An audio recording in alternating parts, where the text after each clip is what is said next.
This young man's been getting a lot of attention this week.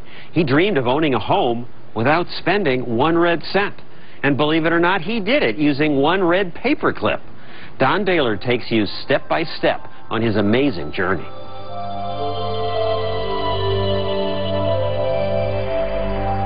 I embarked on an adventure, and that paperclip symbolically holds it together.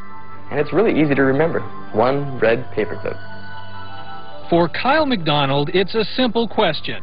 What is one red paperclip worth? The answer is more complex and more inspiring than anyone could ever imagine. At 26, Kyle has blazed a new trail in trading on the internet from his computer in Montreal, Canada. Starting with a single red paperclip, he wondered, was it possible to make enough trades to eventually get a house? His inspiration was a childhood barter game called Bigger and Better. Wow, it'd be cool if instead of getting the job to buy the house, if I just played Bigger and Better until I actually traded up to a house. And that's when I looked down at my desk and saw one red paperclip and said, I'll start with that. Putting his job as a salesman on hold, Kyle placed an ad on Craigslist, a website that allows people to trade something they don't want for something they do want. It didn't take long for two young women from Vancouver, Canada, to stumble across his listing. So I was just like, hey, Ronnie, check this out. Like, this guy wants to trade a paperclip. Like, what can we trade him? Like, what do we have? And as soon as I got the call, I'm like, wow, this is going to be fun. I'm going to make some trades. People actually want to do this. So the first object that you traded for was what? First thing I traded for was a pen shaped like a fish. 2 days later, Kyle traveled to a convenience store parking lot to trade his one red paperclip. He then swapped the fish-shaped pen to a woman in Seattle, Washington, who gave him a tiny doorknob with a smiley face. The doorknob was traded to a man in Amherst, Massachusetts, for a camping stove.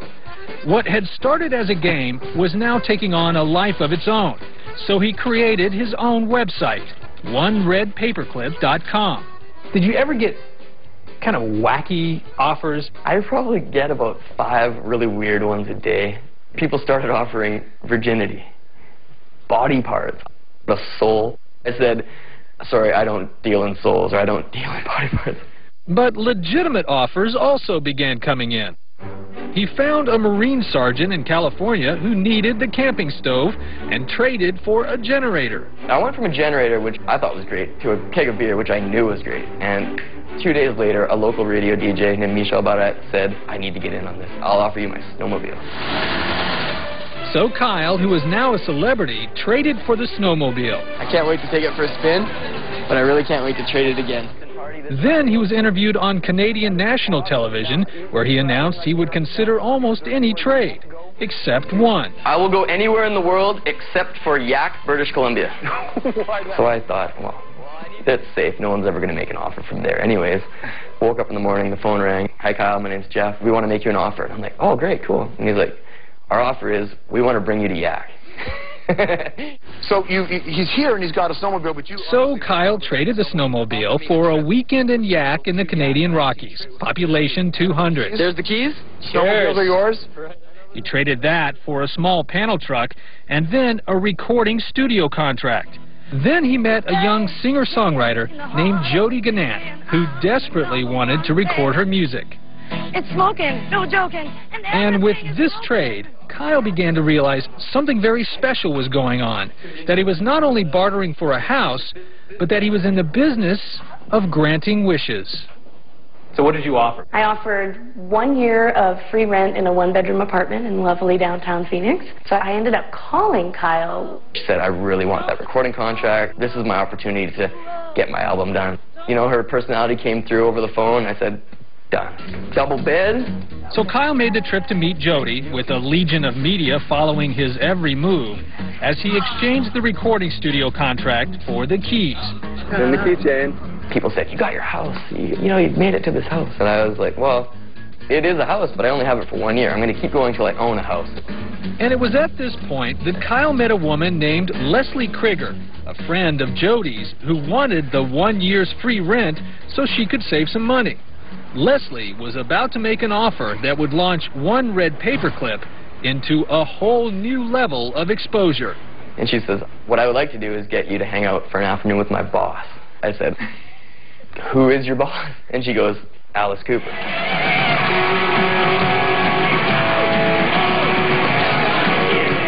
That's Alice Cooper, shock rock legend. The one little problem, Leslie, who works in his restaurant, hadn't yet asked Alice Cooper if he'd even do it. I started thinking about it and going, that's genius. And the smart thing is, he doesn't make a trade unless the other guy is getting a great deal.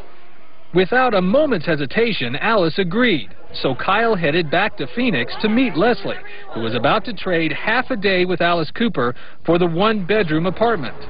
Kyle said that I had to have something to trade because he was giving me the keys. And I had this mask hanging on my wall. So I actually made the trade wearing an Alice Cooper mask, shaking her hand on the front patio to her house. So there's a bit of symbolic trading going on as well. When Kyle posted Alice Cooper on his website, offers came pouring in by the thousands. But the next trade would be different from all the others. Kyle was about to make his first calculated decision. He traded half a day with Alice Cooper to a concert photographer from Cincinnati, Ohio, for this. A motorized KISS snow globe. His legion of fans were stunned. How could a snow globe worth maybe $20 get him closer to his house? But Kyle knew that actor Corbin Burnson, best known for his role in the TV show L.A. Law, was waiting in the wings, because Kyle had found out he had an extensive collection of, you guessed it, snow globes. I have 6,000 of them. Yeah, 6,000 snow globes. And I never heard of the KISS snow globe. And when the snow dome came, I said, gotta have it, gotta have it. I think I said, no, I need this. So Corbin gave Kyle a speaking role in a movie he's about to direct called Donna on Demand as his next thing to trade. There is someone out there who wants to be an actor, and I think this is an amazing opportunity. You are so excited about this, and you're not the guy who's going to be in the movie. I'm excited about seeing Corbin Burnsson's snow globe collection. What happened when you made the trade with Kyle today? All day I was excited, and then when I saw it, it was, you know, that is a beautiful, beautiful snow dome. Wow. Christmas morning. Christmas morning, that's it. Exactly right.